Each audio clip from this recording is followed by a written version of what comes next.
You should have checked whether I was actually unconscious.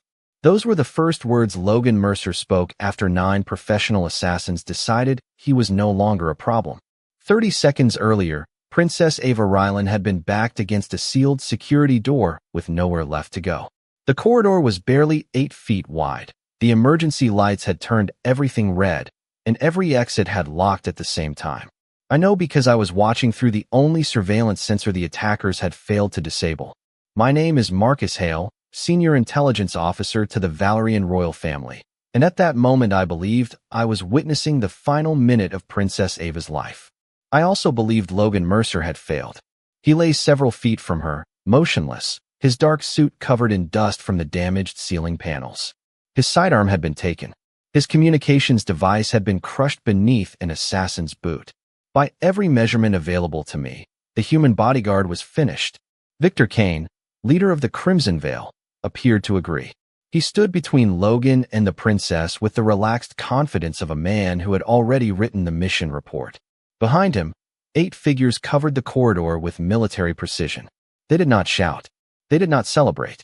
These were not amateurs looking for attention. They were specialists who had entered 12 royal compounds without leaving usable evidence behind. Ava kept her back against the door and watched them through the dim red light. She looked composed, but I could see the small movement of her left hand against the wall. She was searching for an emergency release that had already been disabled. King noticed it too. "There is no hidden exit, Your Highness," he said. "Your guards are cut off, your signal is blocked, and your human has already made his contribution." His people laughed quietly. That was their first mistake. Their second was assuming Logan Mercer had been assigned to Ava because Earth wanted to make a diplomatic gesture. I had assumed the same thing 6 hours earlier. Logan was only 6 feet tall, lightly equipped, and completely unimpressive beside the armored Valerian guards assigned to the royal detail. He had no visible rank, no medals, and no combat record I could access. Earth had been asked to send a security team. Earth had sent one silent man with an old pistol and a coat that looked as though it had survived several winters. Kane stepped closer to Ava. "This ends now," he said. Logan's eyes opened. No gasp. No sudden panic. He simply looked at Kane, then at each assassin in turn, as if confirming a list he had memorized before entering the corridor. Kane stopped speaking. The change was small, but I saw it. His confidence did not disappear. It cracked. Logan slowly pushed himself into a sitting position. One assassin raised a weapon toward him. Logan ignored it. His breathing was steady. His hands were empty. His voice, when he spoke, sounded almost bored. "You should have checked whether I was actually unconscious." Kane stared at him for one long second. "Stay down," he ordered. Logan glanced at Princess Ava. "Your Highness," he said calmly, "please close your eyes." That was the moment I understood something was terribly wrong. Not with Logan. With everyone standing in front of him. 6 hours earlier, I had been standing in the eastern reception hall of the Valerian Palace, wondering whether Earth had misunderstood our request. We had asked for a specialized royal protection team. Earth sent Logan Mercer. One man. No armored escort, no tactical equipment cases, no visible support staff. He arrived wearing a dark coat, carrying a compact travel bag, and looking more like a tired government accountant than the last line of defense for the future ruler of an interstellar alliance. The Valerian Honor Guard noticed immediately. They stood nearly 7 feet tall in ceremonial armor, each soldier trained from childhood to protect the royal bloodline. Logan was 6 feet at most, unarmored, and apparently unconcerned by the comparison. Captain Darius Venn looked him over twice before speaking. "Where is the rest of your team?" Logan set his bag beside his feet. "You were looking at it." Several guards exchanged amused glances. I did not laugh, but only because senior intelligence officers are expected to maintain professional dignity while foreign governments embarrass themselves. Princess Ava entered moments later, dressed for the diplomatic summit and surrounded by aides. She had been told Earth was sending its best. When she saw Logan, she paused. "Mr. Mercer, I assume?" "Yes, Your Highness. I was informed there would be a security delegation." "There is." He said it so calmly that Ava almost smiled. Captain Venn did not. He stepped between them and folded his arms. "Our palace guard number's 400. Every entrance is monitored. Every guest is screened. What exactly do you believe one human can add?" Logan did not answer immediately. His eyes moved across the reception hall, but not in the wandering way of a tourist admiring royal architecture. He studied doorways, balconies, reflective surfaces, ventilation grills, and the spacing between guards. Then he looked at the princess. How many exits does Her Highness believe this room has? Ven frowned. 6. Ava answered before he could continue. There are 6 public exits. Logan nodded toward the western wall. There are 8. The room went quiet. Captain Ven turned toward the wall, where polished stone showed no sign of an opening. That is solid construction. No, Logan said. The decorative panel beside the Valerian crest is lighter than the surrounding wall. There is a concealed service passage behind it. The second hidden exit is beneath the musician's platform. Ven checked his wrist display. His expression changed. Both passages appeared on restricted palace schematics. Logan had been inside the building for less than 3 minutes. I asked how he had known. Air movement, he replied. The curtains near the wall are shifting, and the floor beneath the platform is warmer. It was a reasonable explanation delivered in an unreasonable tone, as though noticing secret royal passages was something anyone might do while waiting to have their credentials verified. Princess Ava studied him more carefully. Is there anything else? Logan looked toward the ceiling. Camera 12 is pointed 3 degrees too far east. The server controlling the emergency doors is running a diagnostic it did not schedule, and the catering employee beside the north entrance is pretending to be right-handed. Every person in the hall turned toward the employee. The man nearly dropped his serving tray. Palace security detained him for questioning and discovered an unauthorized access device concealed inside his uniform. That should have ended the discussion. Instead, Captain Ven insisted it proved the palace system was working. Logan picked up his bag. No, he said. It proves someone wanted us to find the obvious threat. Then he looked directly at me. Show me the princess's travel route. All of it. I refused. His clearance did not permit access. Logan did not argue.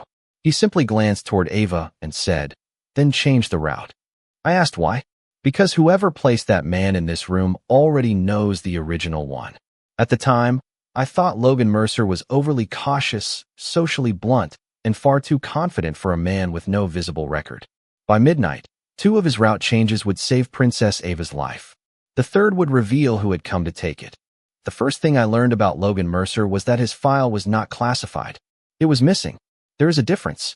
Classified records leave shadows, reference numbers, transfer dates, medical clearances, financial authorizations, something. Logan's record had none of those.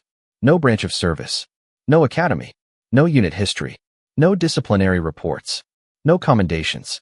According to the database, he had appeared on Earth 34 years earlier, received a passport, and then somehow remained professionally invisible until the day he arrived at our palace.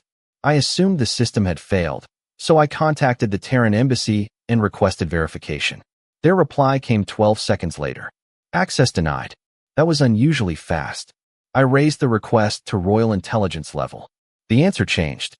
Operational restrictions remain in effect. Those 5 words were the only information Earth was willing to provide. I read them several times, then sent a priority message demanding clarification. A human official responded with a question. Is Mr. Mercer currently following the princess? I checked the palace. Tracker. Logan was 30 yards behind Ava, walking through the diplomatic gallery while Captain Ven explained the summit schedule. Yes, I answered. The official replied, then the situation is under control. That was not clarification. It was arrogance wearing a government seal. I opened Logan's live security feed instead. He was not watching Ava. At least, that was what I thought at first. His attention seemed to move everywhere except toward the person he had been assigned to protect. He studied the servants replacing flower arrangements. He watched a maintenance crew remove lighting equipment. He paused beside a tall window and looked down at the delivery lane 6 floors below. Then he changed direction without warning and entered an empty side chamber. I followed through the surveillance network. Logan closed the door, removed a coin from his pocket, and placed it on the floor near the wall. The coin rolled slowly toward the north corner. He watched it for 3 seconds, picked it up, and left. I found him near the central elevator and asked what he was doing. Checking the building, he said. I asked about the coin. The floor is settling. The palace had stood for 300 years. Not the building, Logan replied. The weight inside it. He walked away before I could ask what that meant. 10 minutes later, he submitted 3 route changes for the Princess. The first replaced the glass bridge with an interior hull because a cargo vehicle had parked beneath the bridge longer than permitted. The second removed a ceremonial stop near the western balcony because someone had adjusted the balcony rail by half an inch. The third redirected Ava through an old maintenance corridor that had not been used in decades. Captain Venn approved the first 2 and rejected the third. That corridor has no cameras, he said. Logan looked at the map. Exactly. Venn interpreted that as a weakness. Logan apparently considered it bait. I asked him directly whether he believed someone was preparing an attack. Someone is preparing something, he said. An attack is only one possibility. What are the others? A test, a distraction, or a rehearsal? His voice never changed. That bothered me more than the answer. I asked why he had not reported his suspicions sooner. Logan looked toward the diplomatic gallery, where Princess Ava was laughing with 3 visiting ambassadors. Because they are still watching, he said, and I want them to believe their plan is working. At that exact moment, my terminal received an alert. Someone had attempted to open Logan Mercer's restricted file from inside the Palace network. The request had come from a security office that had been empty for 2 hours. I turned back toward him, but Logan was already walking away. Mr. Mercer, I called. He stopped. Did you know someone would try to access your record? He glanced over his shoulder. I was counting on it. The person searching for Logan Mercer was Victor Kane, although we would not learn his name until the palace had already begun closing around us. At the time, all I had was an unauthorized network request and 12 seconds of corrupted surveillance footage from an empty security office. The intruder had left no fingerprints, no biological trace, and no recognizable device signature. That alone narrowed the list considerably. Ordinary spies hide evidence. Professionals make investigators question whether an intrusion happened at all. I sealed the Palace network and sent the footage through Royal Intelligence Analysis. The system found 9 separate compression artifacts, each created by a different masking protocol. Someone had stacked military encryption over commercial software, then buried both beneath an obsolete diplomatic code from 30 years earlier. It was excessive.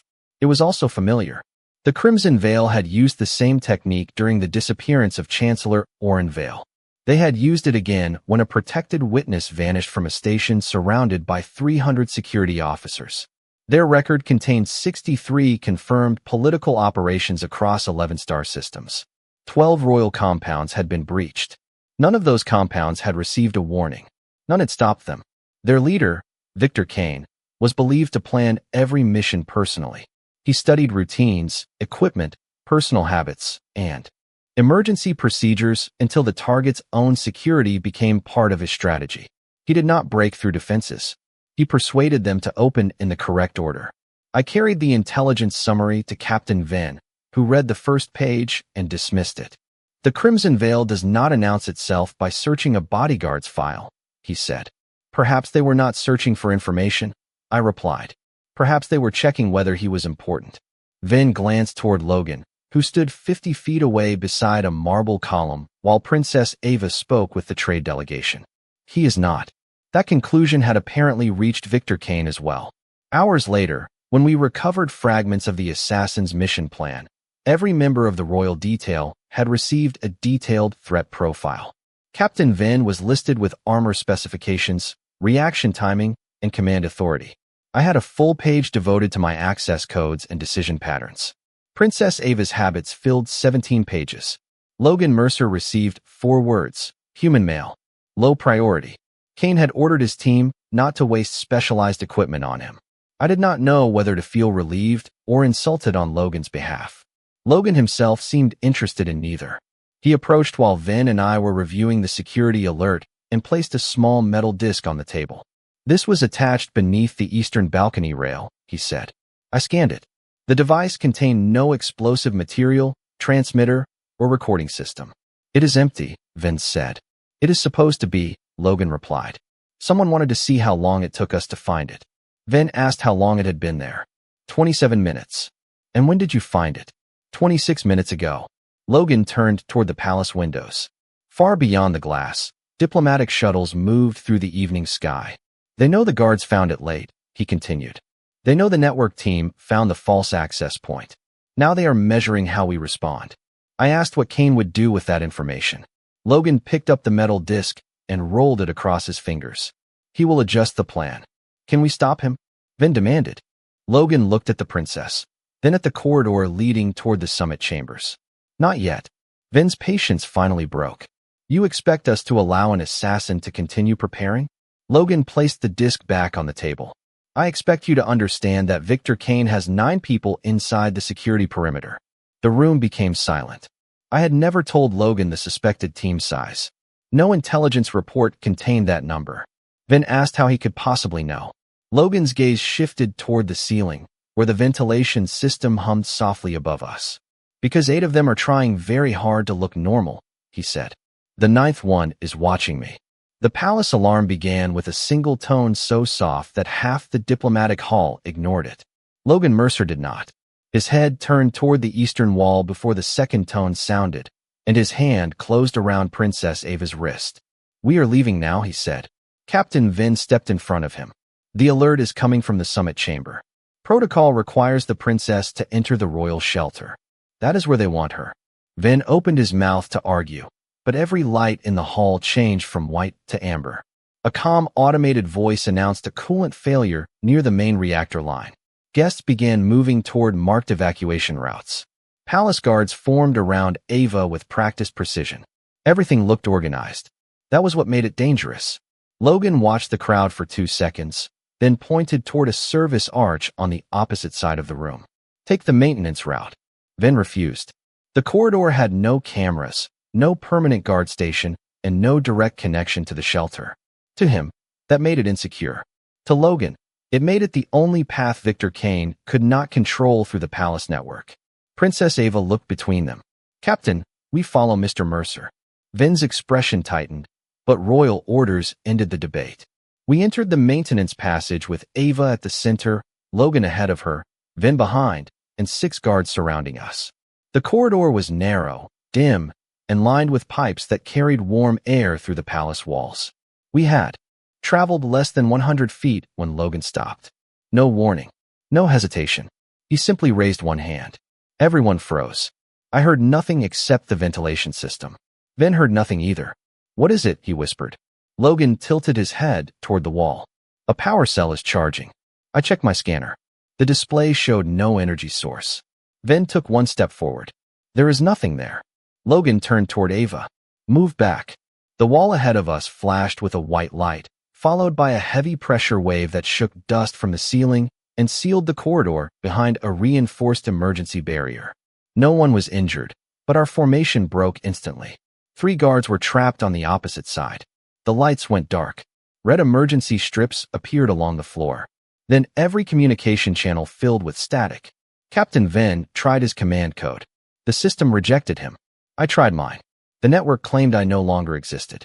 Logan pulled Ava toward a recessed doorway as a second barrier dropped 50 feet ahead, cutting us off from the rest of the palace. We were now inside a section with no cameras, no signal, and no official route to the surface. Vin looked at Logan. You brought us here. Yes.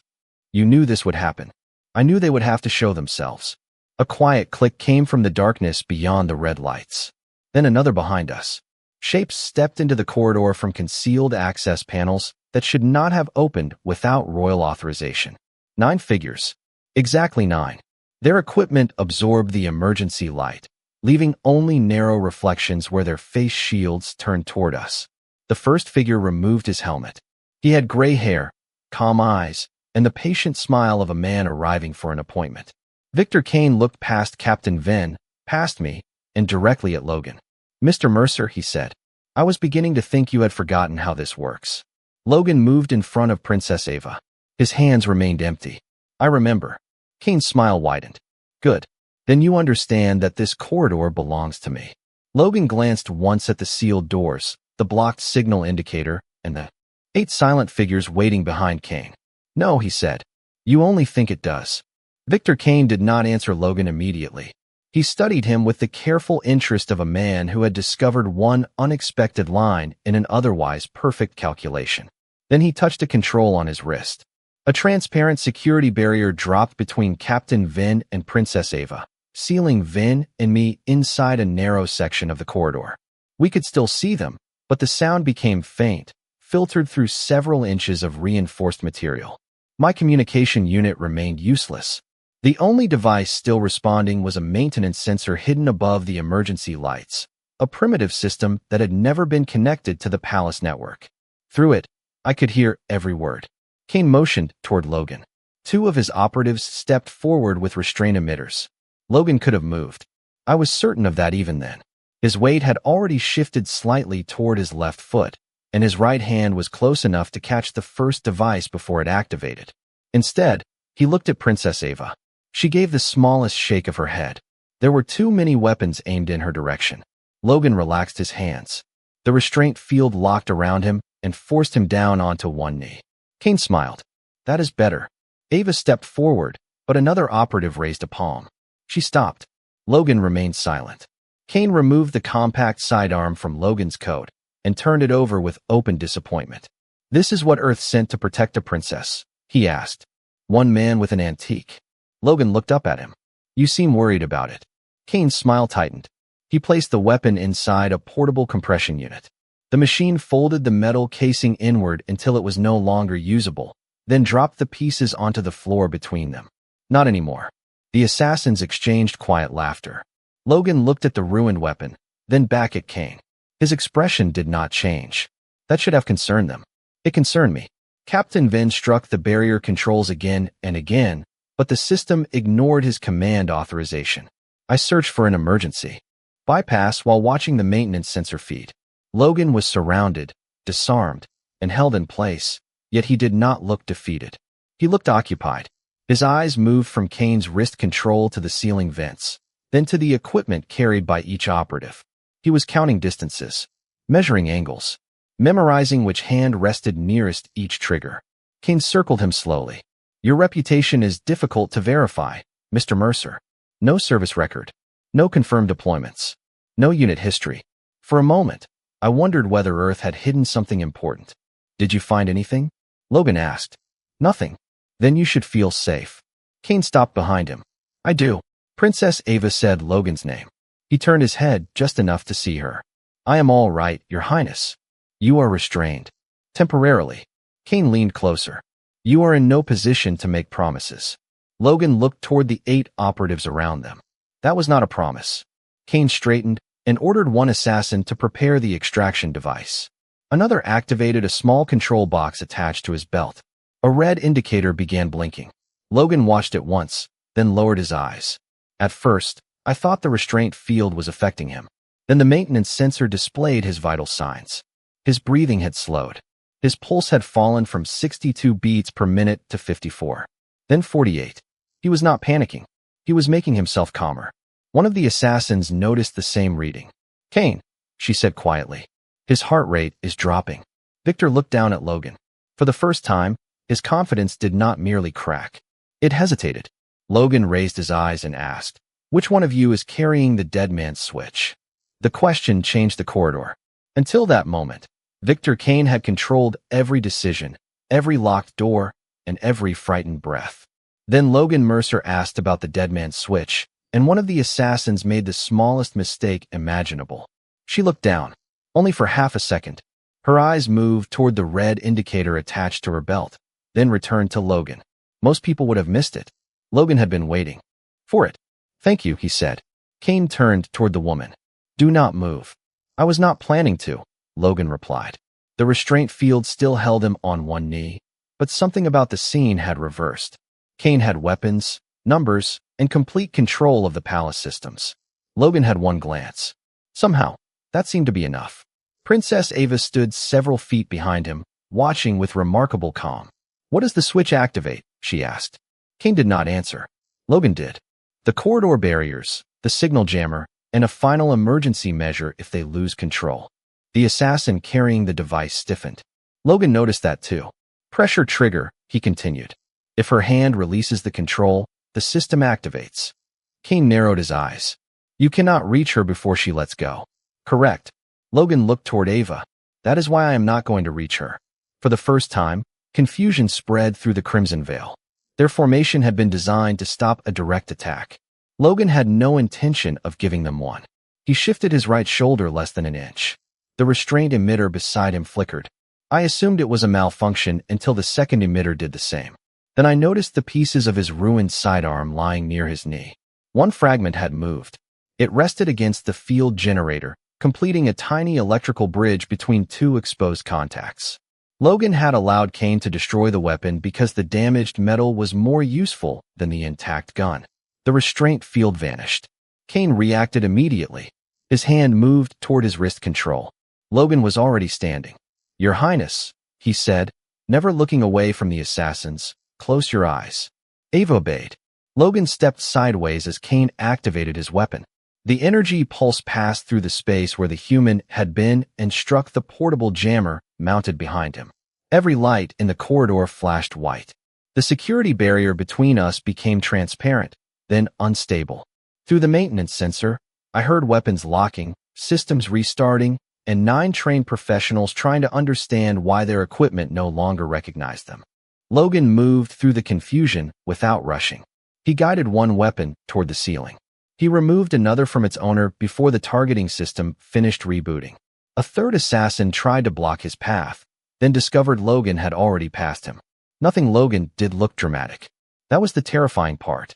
Every motion was short, controlled, and exactly sufficient. Within 4 seconds, 3 weapons lay on the floor. Within 6, the assassin carrying the dead man's switch was standing perfectly still with Logan beside her. His left hand held the pressure control closed. His right hand disconnected the transmitter from her belt. The red indicator went dark. Kane backed away. "That is impossible," he whispered. Logan handed the disabled switch to Princess Ava, who opened her eyes and stared at the silent assassins around her. "No," Logan said. "It was only difficult while she was holding it." Kane raised his remaining control. Logan looked at him, and the entire corridor seemed to become colder. "Victor," he said quietly, "you have one chance to put that down." Kane did not. That was when Logan stopped pretending this was a negotiation. Victor Kane pressed the control, and the corridor answered like a machine waking from a nightmare. Panels opened along the ceiling. 6 compact drones dropped into the red light and spread into a perfect formation above Princess Ava. At the same time, the remaining members of the Crimson Veil activated armored suits hidden beneath their coats. Plates locked around their shoulders and chests. Targeting lights appeared across the walls. A pale mist began leaking from the ventilation grills. Captain Venn looked at the sensor display beside me. "Neural suppressant," he said. "Enough to disable every Valerian in this section." Logan Mercer glanced at the mist, then took one slow breath. "Hold it for 90 seconds, he told Ava. She stared at him. "Humans can do that?" "Today would be a good day to find out." Kane gave the drones an attack command. Logan moved toward the nearest wall instead of away from them. He struck the emergency access panel with the heel of his hand, opened the wiring compartment, and pulled. 2 power cables free. The corridor lights died. The drones lost their optical reference for less than 1 second. Logan only needed half of that. He crossed the narrow space, reached the manual guidance hub, and reversed the identification sequence before the backup lights returned. The drones rose toward the ceiling and turned their targeting lights on one another. Kane stared upward. "Override them." "I already did," Logan said. The 6 machines shut down and lowered themselves gently to the floor. No explosion, no dramatic flash, just silence, followed by the soft click of systems entering safe mode.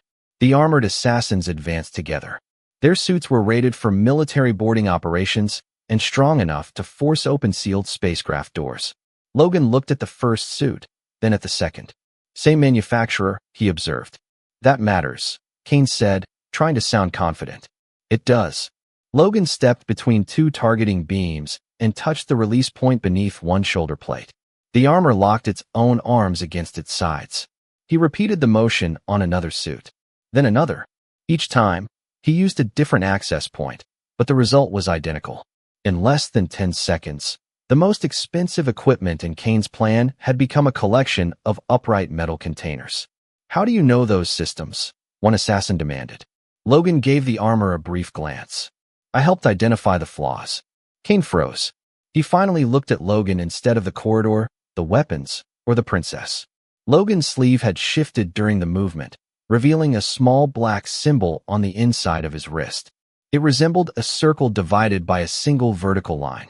Victor's face changed. Not confusion. Recognition. Black Meridian, he whispered. Captain Venn turned toward me. I searched every intelligence archive available through the emergency terminal. The name returned no official unit, no mission history, and no personnel list. Only references buried inside reports from wars that had ended unexpectedly. A pirate fleet that surrendered overnight. A weapons laboratory abandoned without warning. A planetary uprising resolved before Allied forces arrived. In each case, the final report contained the same phrase, Terran intervention confirmed. Kane stepped back until his armored suit touched the wall. Black Meridian was dissolved. Yes, Logan said. There was no one left to hunt. You were one of them. Logan looked at Princess Ava, confirmed that she was still holding her breath, then reached up and closed the ventilation valve. The mist stopped.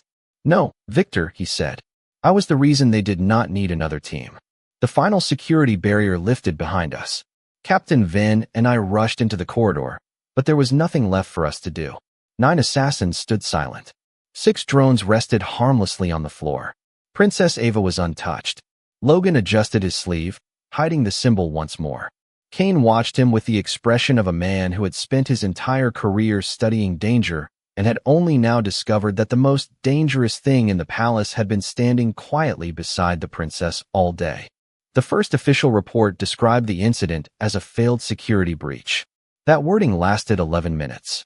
Princess Ava read it once, placed the tablet on the conference table, and looked at every senior officer in the room. Failed, she asked. No one answered. Victor Kane and the Crimson Veil were in custody. The palace systems were operational again. The diplomatic summit had resumed under emergency protocols. By every administrative standard, the crisis was over. But everyone who had stood in that corridor understood the truth. The attack had not failed because of our defenses. Our defenses had failed exactly as Kane intended. The attack ended because Earth had sent Logan Mercer. Captain Venn removed his ceremonial command badge and set it before the princess. I ignored his warnings, he said. I believed our numbers made us stronger. Logan stood near the door, wearing a replacement coat supplied by palace staff. It did not fit him properly. He looked uncomfortable with the attention and completely uninterested in Venn's resignation. Keep the badge, he said. Venn turned toward him. I placed Her Highness in danger. You followed the procedures you were trained to trust. And you did not. Logan glanced at the palace map projected above the table. Procedures are useful until someone studies them. Princess Ava leaned back in her chair. Did Earth know this would happen? Earth knew someone had been purchasing information about your schedule. Then why send only you? Logan considered the question as though the answer should have been obvious. They did not think you needed to. No one laughed. 6 hours earlier, the same sentence would have sounded like human arrogance. Now it sounded like a statement of military logistics. I received a priority message from the Terran embassy moments later. The restrictions on Logan's file had been partially lifted. Partially was generous. Most of the document remained sealed, but several operation names became visible. Each matched a crisis that historians believed had resolved through negotiation, mechanical failure, or unexplained surrender. Logan's name appeared beside all of them. No details, no medals, no public recognition, only arrival dates and completion times. The longest operation had lasted 9 hours. I asked him whether the records were accurate. Mostly, he said. Which part is wrong? The Kestrel operation took 8 hours and 43 minutes. Someone rounded up. Princess Ava smiled for the first time since the alarm. Captain Venn did not. He was still trying to decide whether Logan was joking. I am still not certain myself. The Royal Council adopted new protection standards before sunrise. Human security assessments could no longer be overruled without direct authorization from the Crown. Unverified comm behavior during a crisis was no longer classified as hesitation. Most importantly, a single human protective agent was to be counted as a complete tactical unit until proven otherwise. That final rule spread beyond Valerian territory. Within 3 months, 12 governments had adopted versions of it. Within a year, criminal organizations began refusing contracts involving Terran bodyguards. The galaxy had spent generations measuring danger by armor, size, weapons, and reputation. Logan Mercer possessed none of those things in any visible form. He did not announce what he was. He did not demand respect. He simply stood beside Princess Ava, watched every door, and waited for everyone else to make their assumptions. I had believed he was hiding behind the royal family. Victor Kane believed he was hiding from a fight. We were both wrong. Logan had been hiding his true nature because revealing it was unnecessary. And when necessity finally arrived, the most frightening discovery was not that one human could protect a princess from 9 assassins. It was that Earth considered him quiet enough for diplomatic work.